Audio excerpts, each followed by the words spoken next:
morning, everybody. Welcome to Exploring the Car. I know it's been a long time, a few weeks maybe, since I did a video. It's Sunday morning, driving to work. It's a snowy winterland out there.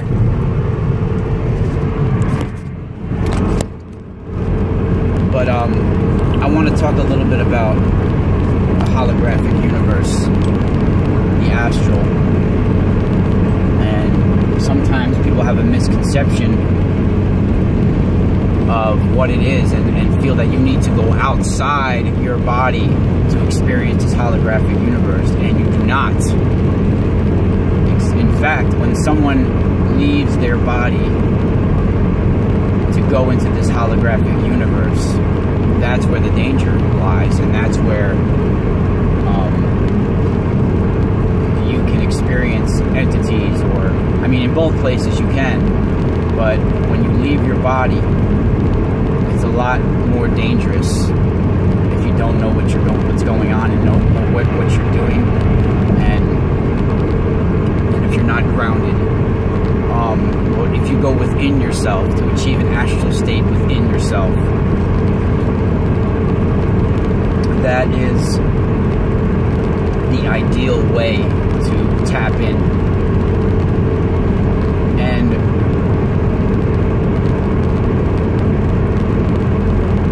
there should be some sort of reason. You're looking usually for some sort of information. You're not looking to just play around. And if you are looking to just play around, it could be dangerous. So I am creating a platform on Patreon.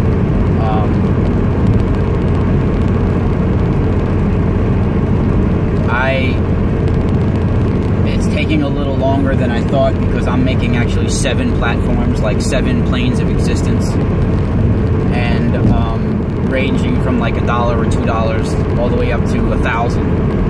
And I will be sharing my innermost occult secrets, for the most part, some of them, and I will be sharing how to become your own shaman, how to become your own spiritual warrior. And I have years of experiences and research. My 39 years on this planet, I've had a lot of research and experiences, and they have led to me to come to certain conclusions, and I've made certain ancient techniques passed down from the Etruscans in my family. I've made some of them my own and revamped some of them. Some of the meditation techniques are good, but it's the part where you're praying to ancient gods is the problem with me. I think that's a primitive way of doing things. But most of my videos will be on Patreon. YouTube is not a place where you can try to get compensated for your time and energy that you spend on your creations. And if I was rich, I would just put everything out for free, but I'm struggling to get by, and it's taking all these time out to do videos is not beneficial for my family or me, but yet that's why I have to squeeze them in while I'm driving to work, because there's just no time. So if I was able to make a little bit more money, you know, I'd be able to set aside a little bit more time to do my life's calling. And if I didn't have a family to support, and I would just say fuck it all and take the risk and just go, you know, do my calling. But unfortunately, I need a certain amount of money every week to get by, you know, just like everybody else, and I need medical insurance and all that. I definitely don't make enough to provide all of that for me and my wife and family. So this holographic universe is very interesting, and I noticed that when I have certain tools around me, meaning Orgone pyramids,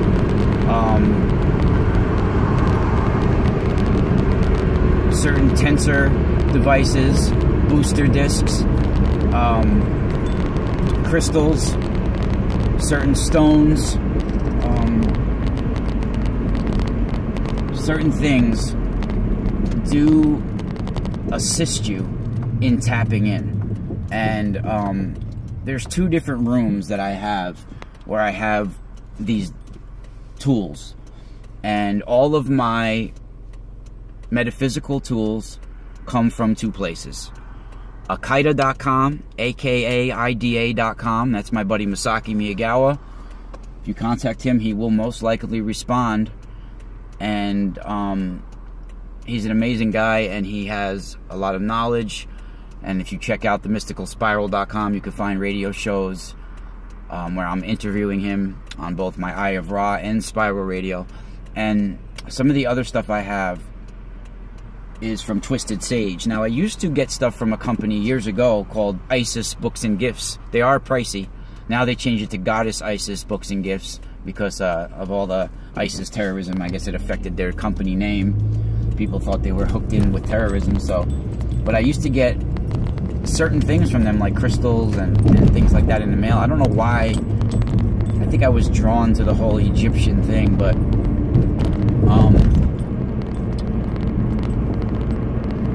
I don't recommend going there, actually, because it's very pricey. You can find the same stuff even on Amazon for way cheaper. But Twisted Sage, I have a wand, I have certain necklaces from them, and they have very powerful tools as well. And it's not just the tools, it's the person, and it's the one wielding it. And so these tools can be used for both benevolent and malevolent things. But to get back to the 2 rooms, the one room I have these devices, tower busters, pyramids, crystal stones. There's a fuse box in that room, and I find it very hard for me to tap in there. And I didn't put the 2 and 2 together at first, that there's a fuse box there. I forgot all about it. It's covered up by the paneling, and I know it was there, but I just didn't, at first I didn't put 2 and 2 together. But it's very hard for me to tap in there. But in the other room, where I have no fuse box, I do have my computer in the other room, Wi-Fi, so that doesn't help. But the other room, where I have my power device and various other pyramids, a little network set up, the second sometimes I'm relaxed and I'm laying down, as soon as I close my eyes, I go there. The blackness becomes a black screen, and these dull neon colors start to appear and swirl, and I start to see outlines of different things, people, places, shapes. So the other day, after I just received a new package, as soon as I laid down, I just received a new package from Akaida.com. I had bought a shungite ball for Mika for Christmas. Beautiful shungite ball that he sells on the site. It's like a tennis ball size, and it's on a stand. You can get the elephant stand or the cat stand. We got the cat stand because Mika's a cat person. And that ball is very powerful, first of all. And the minute I took out the package and laid down and finally got comfortable, I immediately was tapped in. And I saw a tunnel. And I was able to see all the way down this tunnel. It looked like it was infinite. It didn't look like it had an ending. And then at the end of the tunnel, I saw this being. And it had cables, not only coming out of the head like Medusa everywhere, but its arms were swinging them like this. You know, its arms were going like this with the cables, and there was hundreds of them or dozens of them coming out of his arms like this, and they were coming out and they were stretching all the way up the tunnel. Looked like they were coming towards me. So I immediately like got myself out of it and lit sage and started to tell Mika what was going on. And you know, it was pretty intense, but it looked like cilia. It looked like the way cilia moves and goes like this. It was pretty intense, and it lines up to other experiences I've had and other things. And then I started to go through my phone and my pictures, and I found a picture during the eclipse that I took where I said the manted-faced man appeared, and he had, like, you could see it on my Facebook, and he had a pathway going out of his left eye. Now, I didn't notice it at the time, but I noticed it now. At the end of the pathway, there's a cupped hand, like this almost, like it's a hand coming down. And it's not a pathway, it's an arm coming out of the eye. And there's a hand coming down, and it looks exactly like the arm and hand coming out of the Akhenaten papyrus that we broke down, and that I broke down a long time ago, and then re-broke it down with Chris Gio and Sherry on their great show, Beyond the Veil. So there is way more to come from this, and I urge you guys to go check out that Facebook picture I have posted, and it's from around the eclipse in August. So check that out, and then check out the breakdown of our Akhenaten papyrus, and you will see we are talking about the same AI entity here.